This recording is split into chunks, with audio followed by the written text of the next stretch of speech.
Hey everybody, Brent Solomon here. Lots of talk right now about tariffs that President Trump has imposed on other countries right now. We wanted to break down, what does this mean for you? Maybe you want to buy a car, or maybe you're concerned about the stock market.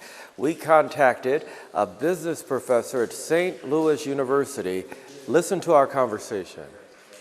What on earth, breaking this down to a very basic level, does this mean when we're hearing about all of these tariffs and foreign cars, etc.?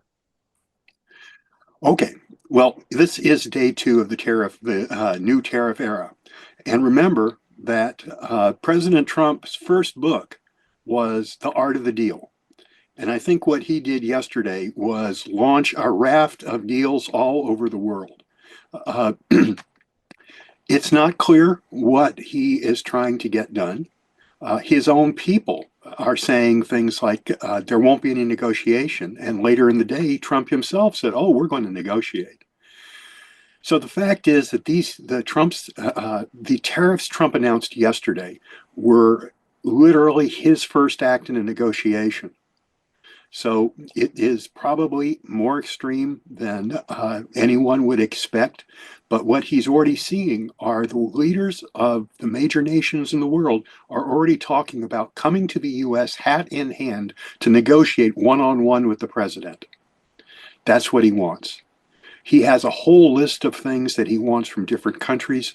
He's not going to tell us what that list is. He's basically going to sit in Washington, have everyone come to him, say, could you cut me some slack on this tariff or that tariff? He'll negotiate about that. But remember, he also has other things, political goals that he may want from particular countries. And so all of those are going to go into the negotiating pot. What's the end result?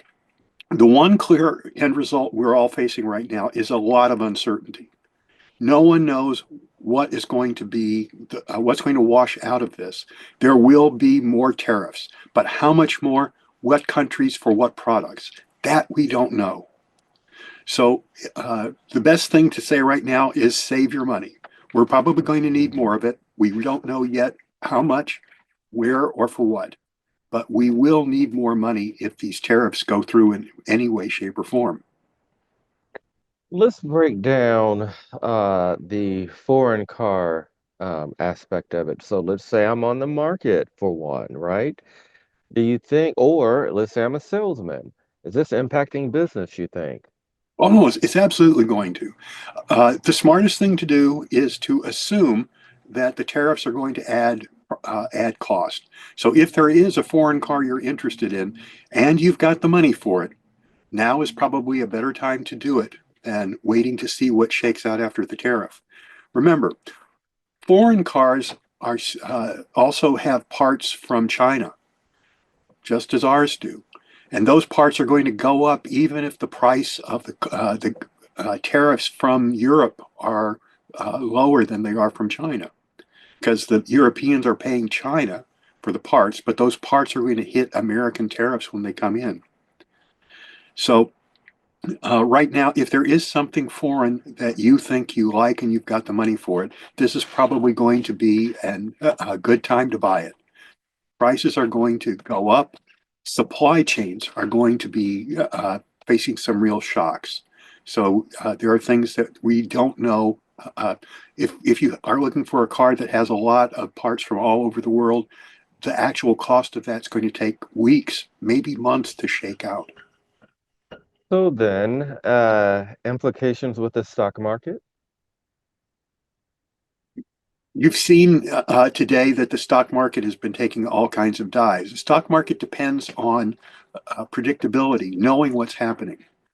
All we know right now are what the initial tariffs are. And I think most of the folks involved in the stock market are cagey enough and have enough experience with Trump, the businessman, to know that this is just the opening ploy in a long negotiation.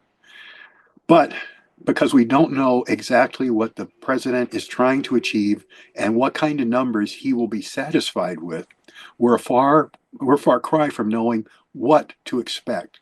And that kind of uncertainty is the hardest thing for people in the stock market to live with. That as long as they're facing uncertainty, the the cost of risk increases and the stock prices will tumble. Any idea, any way to have a timeline on how long this could be the new norm? Again, at the top of what you said, it's all about this negotiation process, right? I guess there's no way of knowing how long this could be. In a funny sort of way, this looks to me like a continuation of Trump's arrival in Washington. Think about it. He came in as president, and how much change did he implement in the first 100 days of his presidency? And I mean, we're talking about literally thousands of changes, executive orders, firings, reorganizations, closing down whole departments and whole offices. All of those things are being done in one fell swoop. And what he's waiting for is to see which of those survive challenges by the court and challenges by the legislature. Here he's doing the same thing. He's throwing out numbers because he's got that part under control. He's going to see how people are going to respond. And then we're going to have a long drawn out period of negotiation, foreign leaders coming hat in hand, begging the president to cut them deals, finding out what the president would be willing to do. And there'll be a lot of horse trading, and horse trading is going to take time. It looks, if you think about it, this is Trump's strategy playing out the same way, but in a financial field, international trade, rather than government operations. I'll end with your opinion, risky or perhaps beneficial? If you talk to economists, they see it as highly problematic. If you are talking to some corporate CEOs, there are some who see it as a way to protect and grow their businesses. Others see it as just a aggravation on part of all the challenges of competition. To be fair, Trump has some really unusual ideas and unusual ways of going about getting them done. And so he may be able to pull out something from his hat. Currently, the best thinking says this is going to be a big step back from the global trade that has been sort of the hallmark of American foreign policy since World War II. So there are a lot of things changing right now, and how it's going to shake out and what's going to survive is really anyone's guess. The average consumer just has to put on their seatbelt and lay back and just see what happens here. Yep. Those people who are laying in emergency supplies might not be a bad idea.